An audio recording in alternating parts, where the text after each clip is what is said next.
Hello again, everyone, and welcome to another edition of Silver Bullion Television. I'm your host, Patrick Vieira. Today we have with us again Mr. Gregor Gregersen, the founder of Silver Bullion, and once again we're at the Safe House. And Gregor is going to talk to us today about insurance. It may not be the sexiest thing, but still, it's something every bullion owner should know what it is and what they have.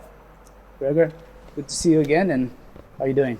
Looking forward to this. I love to talk, so. Okay. Before there was a safe house, you were storing at another facility.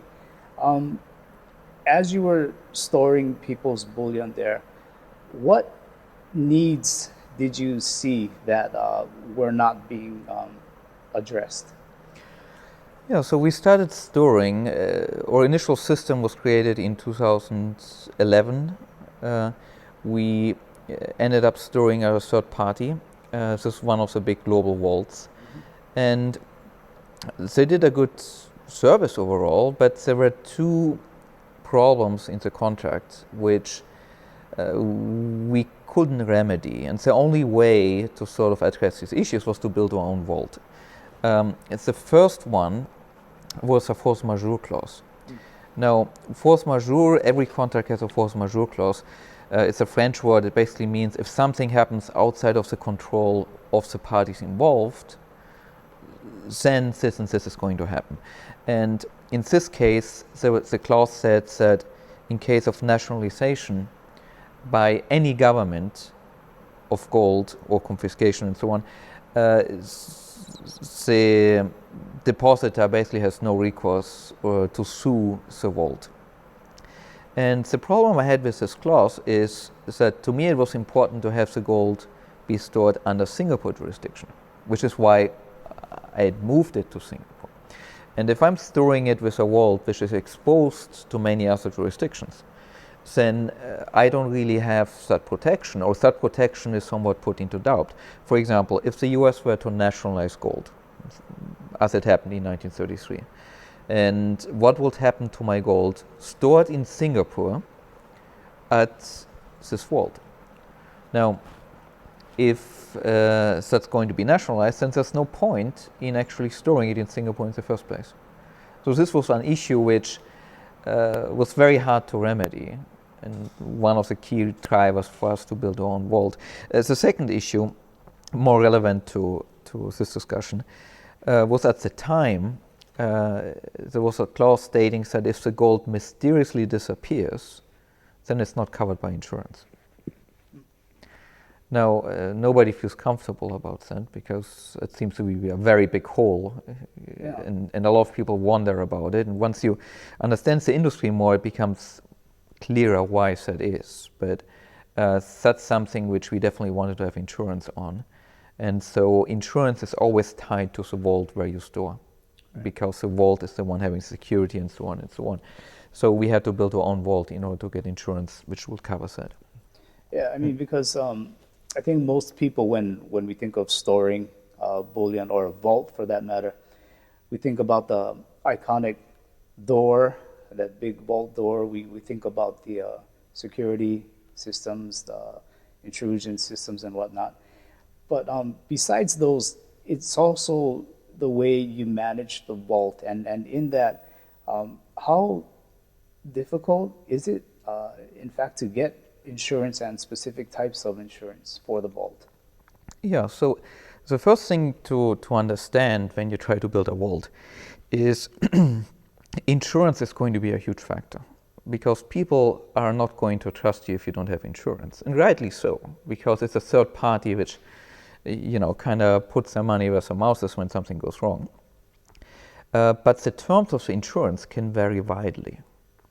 And that's something that many people aren't as aware of. So a clause, like I was mentioning before, saying if it mysteriously disappeared is not covered, that is actually a standard exception among most vaults.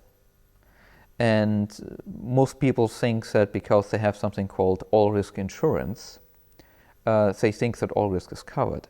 That's not the case. All-risk insurance is just a technical term, which means all risk included unless excluded. So when you go to your dealer and they tell you, don't worry, it's got all risk insurance, it doesn't mean anything. if you want to follow up on it, you really have to get a list of exclusions. And the list of exclusions is what the vault has. So you will have to dig a bit deeper. Now, the most important exclusion is mysterious disappearance. And the reason that's the case is when you have a contract, fire and theft, that's the default insurance. Pretty much everybody has that. Right. Infidelity covers your employees doing something or stealing something or in some way causing gold to disappear. But it assumes that you know what happened. I see. And mysterious disappearance pretty much covers everything else. So having mysterious disappearance is what would people normally think as what all risk insurance will be. So people shouldn't be asking, is it all risk insurance? They should be asking, is mysterious disappearance covered? Yeah. And that's something which we've been highlighting for quite a while, and it really caused, at least locally in Singapore, many vaults to start having this insurance now, because so many people have been made more aware of the importance of this.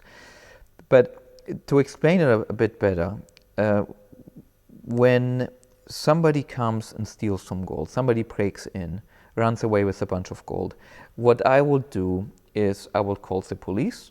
The police would write a report. Right. The report will be issued to the insurance company, and based on that report, the insurance would know what happened and pay out for whatever was stolen. Right. It's a pretty straightforward case. Now, if you have an inside job, the same thing would happen. But that assumes that I know what happened and who did it in order to file a police report. Right.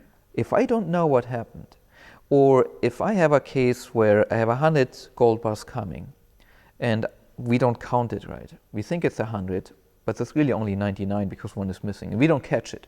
And we store these 99 bars as 100 bars.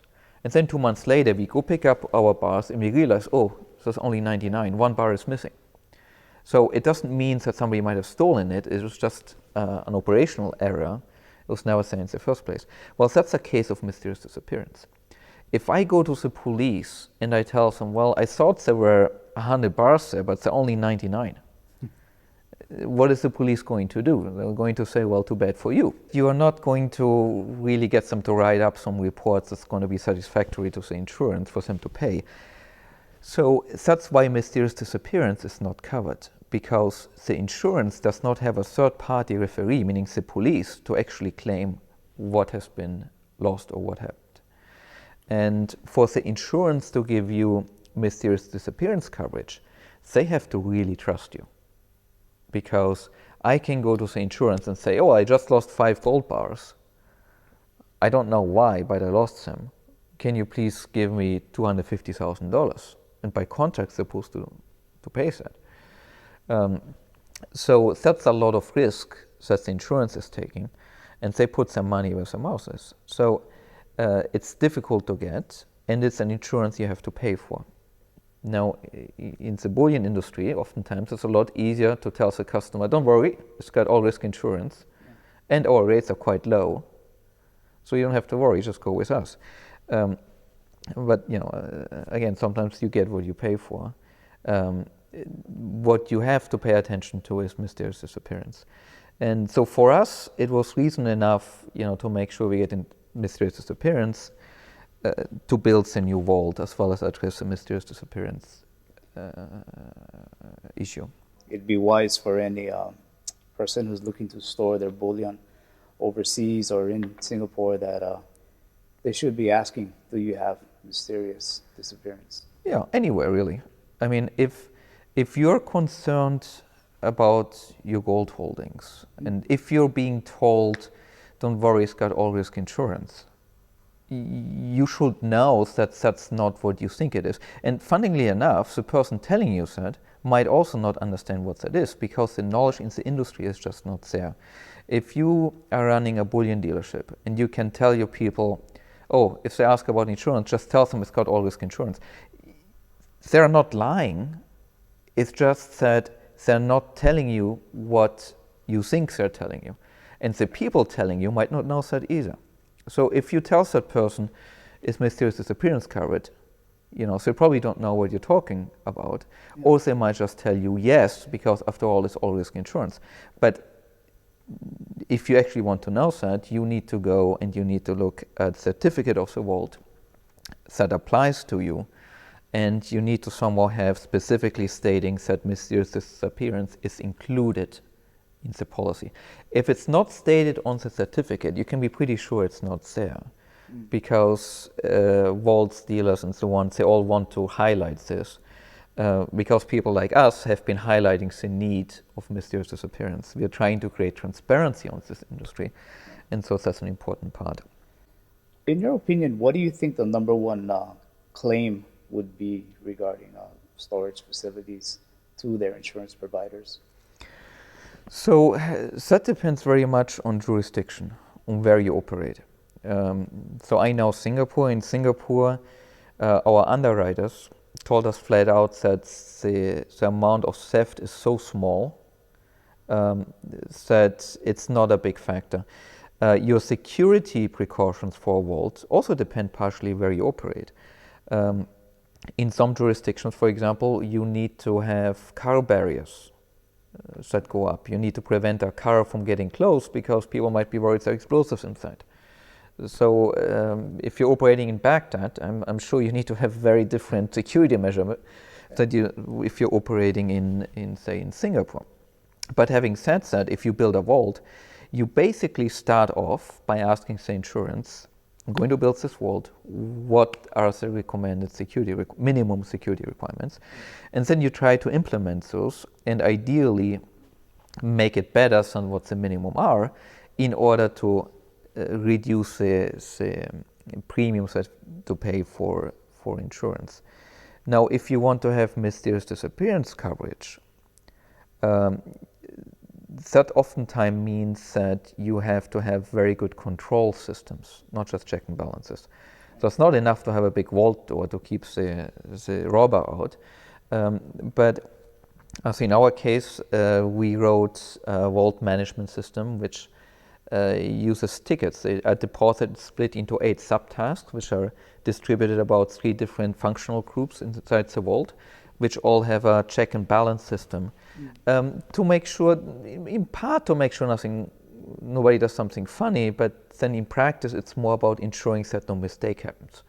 If one party doesn't count it right, the other party hopefully will count it right. So by having the system in place and having these systems audited by the insurance inspectors, which are called species inspectors, they will make recommendations, they will look at the systems, they will look for faults, and they do this professionally, so they know what they're doing.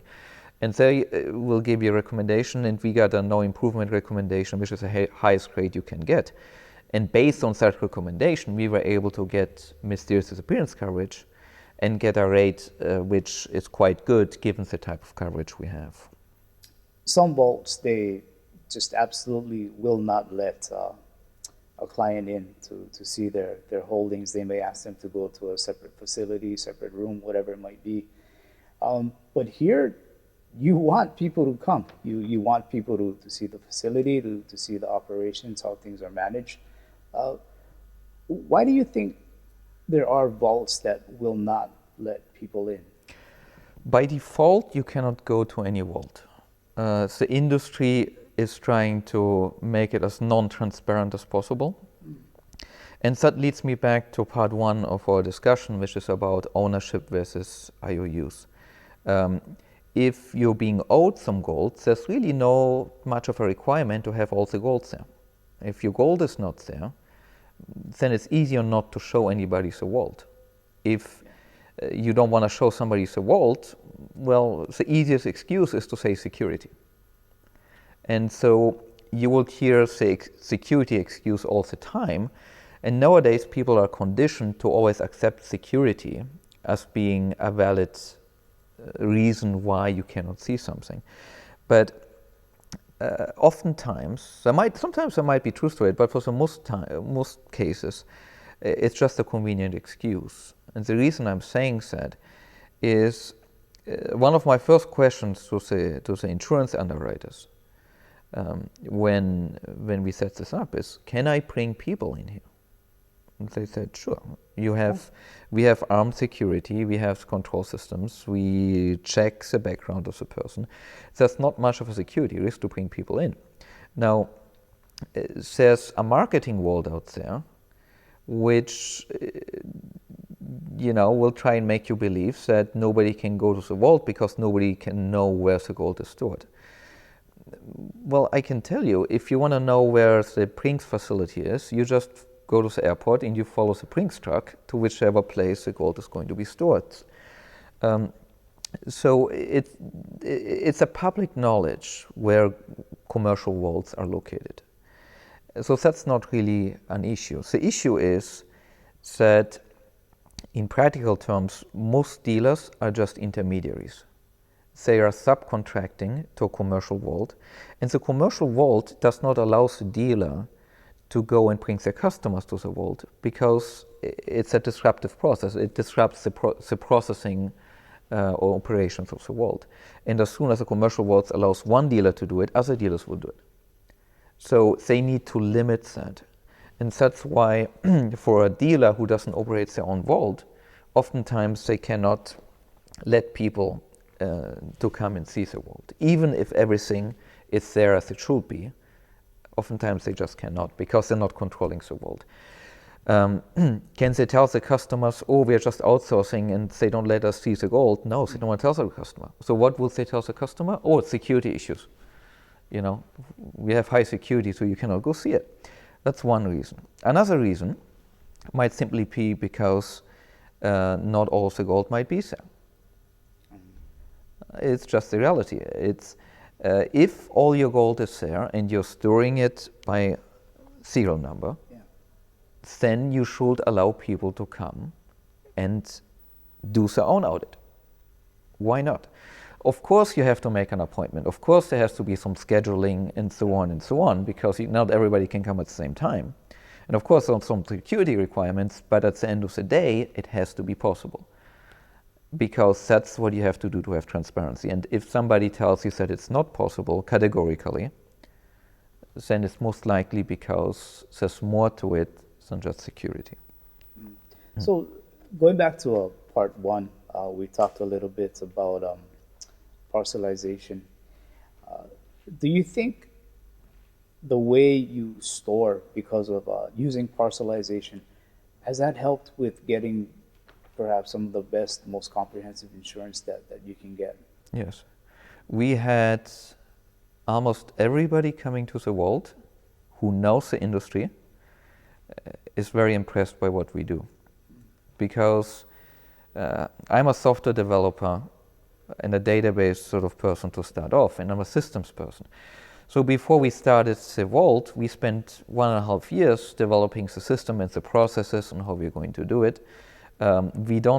Each parcel is going to have 5 bars. There's not going to be 6, there's not going to be 4. It's all going to be going in the pallet cages. And as you can see the video here, it's all very neat.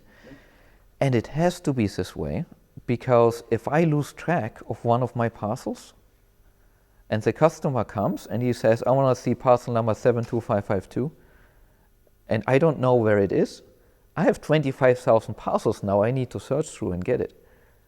Right? So we are putting a very high standard of quality on the TSH crew here to keep it all in order.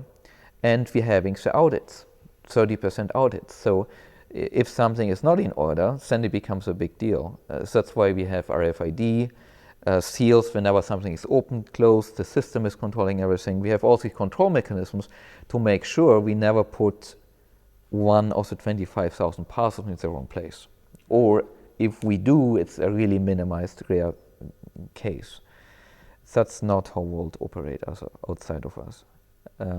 And because it's so clean and neat and running, of course we like to show it. Yeah. And oftentimes that's another reason why vaults don't really want to show how it's being stored, because in this industry there are 2 kinds of vaults. There's the show-off vaults where you want to bring people because they're high-end facilities. In Singapore, that will be the Freeport, or it will be our facility. Both of them has been named world-class facilities by Singapore government. And then there are what I will call the hole in the walls. There's the places where you store things, you try to minimize cost, and it's not really a place you want to bring your customer to. And sometimes what companies will do is they will have a small place in the show-off vault in order to bring customers to, if need be, and then the bulk of the bullion will be somewhere else. But of course, again, if you do that, then you cannot have reserved system like you do, because your bar likely would not be at the vault you're showing. So again, you cannot have a customer come, look at the vault and say, I want to see my bar, because chances are it will be in the other vault, which they don't want to show you. So this is again another example why there is not the transparency, why a customer cannot come and actually see the bars he bought. And why it was so important for us to build a system from the ground up to be transparent and to be set up in a way that we cannot cheat. Or if we cheat, then it becomes obvious to everybody, and we'll have to run and make sure that thing is being fixed. And that's what keeps us honest. The system itself is checking on us. And ultimately, by doing that, you create trust. And that's what we're all about, because, as I mentioned before, there's going to be a big crisis, another big crisis coming. And when the tide is going to flow away, we're going to see who's going to be swimming naked, as they say in the US. And I will make sure that my gold and my customers' gold and silver and nickel and cobalt and everything else that we do is going to be as safe as it's possibly going to be. And that's more important to me than earning some money or optimizing some other things. It's about creating that trust, maintaining that trust, and doing it through transparency. And whenever I can talk about this, I'm sort of happy, which is why I'm great to have these interviews with you and hopefully share these interviews. Yeah, I mean, we're glad to have you and to help explain a bit more on this topic that a lot of times it's overlooked or not understood as much as it should be. You did mention some of the types of insurance that you have, or the types of insurance: sabotage, terrorism, infidelity, and mysterious disappearance. The monetary amount for your insurance, how much could a person expect to be insured for? Yeah, so that's a good point. Now, right now, we are storing, in US dollar terms, maybe 230, 240 million US dollars worth of gold or silver. We have a 300 million Singapore dollar policy which covers all of that, which is roughly the same amount. Whenever gold goes up, we basically have to buy more insurance capacity from the insurance provider in order to cover the whole thing. Now, we talked about the quality of the insurance before, which basically essentially is the type of coverages we have. Right. Of all the coverages, the one which I think is by far the most important is mysterious disappearance. If you cover that, most other things are covered.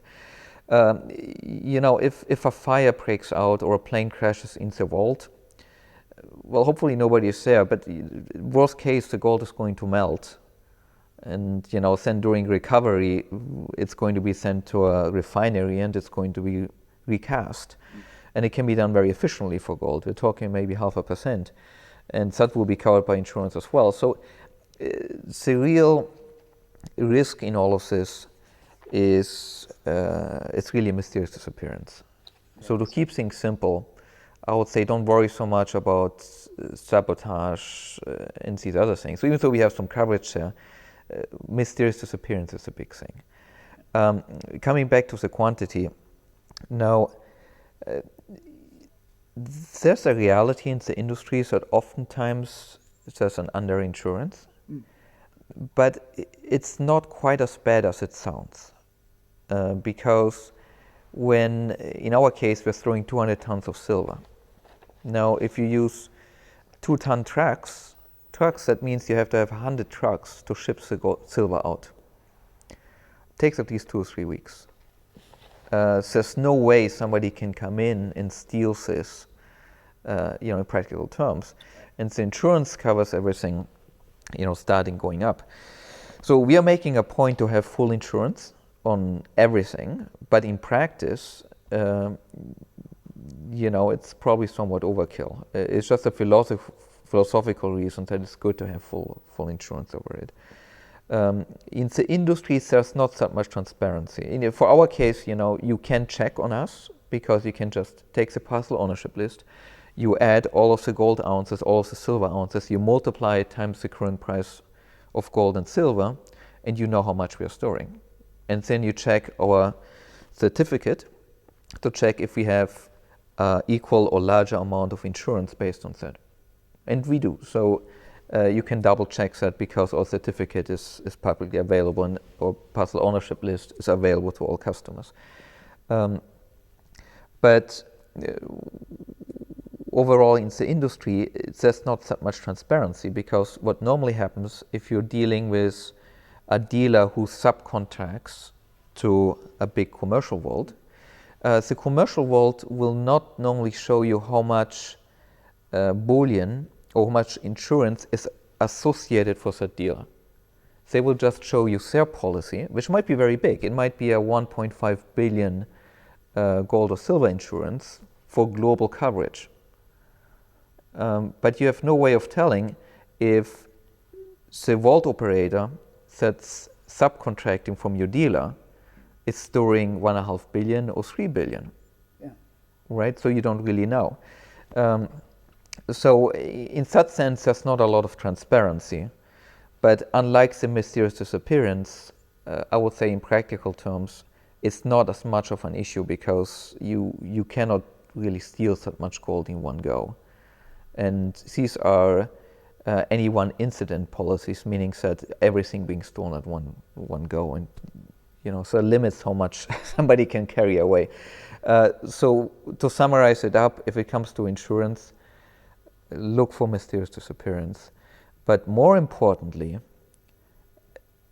if the dealer you're dealing with has no way of showing you where the gold is and saying that it's a security issue and not to worry about insurance because you got all risk insurance, then you might as well be somewhat suspicious because all risk insurance has no meaning, and people telling you that there's no way for you to see the gold or silver might very well mean that it might not be there. Otherwise, why can't you not see it? And don't accept an excuse saying that it's a security issue. Yeah. Okay. So again, to touch on that again, you should be looking at mysterious disappearance, and your vault should be inviting of you to come in and see the facility and see how your bullion is being stored. There are limits. You cannot have everybody come. Sure, but sure. If you store some gold in the facility, you ought to have some way of going there. It might take 2 weeks. There might be some precautions. Or if not you should be able to have a lawyer or a representative of yours or an auditor go in and check it for you. Because you cannot go into the vault. Well, fine. Go and send your lawyer in. Sure. Right? Or your auditor. You ought to be able to do that. So the vault should be able to show you where the bullion is. Okay. So far we've been talking about insurance for bullion products, but I understand you have some crypto products in the pipeline that I'm going to say it, you were pretty much one of the first pioneers to get insurance for crypto. Could you enlighten us a bit on this? Yeah, well, we had some customers which were increasingly going into crypto, and some of them are not very familiar on how to secure the private keys. And when it comes to Bitcoins, there are some statistics saying that 1/4 of all Bitcoins have been lost or stolen, which kind of meant that I and a few other developers here in the company, we put our minds into how can we create a way to store cryptocurrencies in such a safe way that we can convince an insurance company, actually Lloyd's of London underwriters, to insure the Bitcoin. And because we're doing it with gold and we're dealing a lot with insurance and risk management, we kind of had a background of doing that. And We came up with a way of doing it, and the Lloyds essentially said yes. That does make sense as long as you follow exactly the way we're doing it. And for people who are interested in how we do it, we have a white paper explaining it in detail. But essentially, we're generating a private key, we're encrypting it in memory, we're materializing it using a Blu-ray laser on a little plastic card.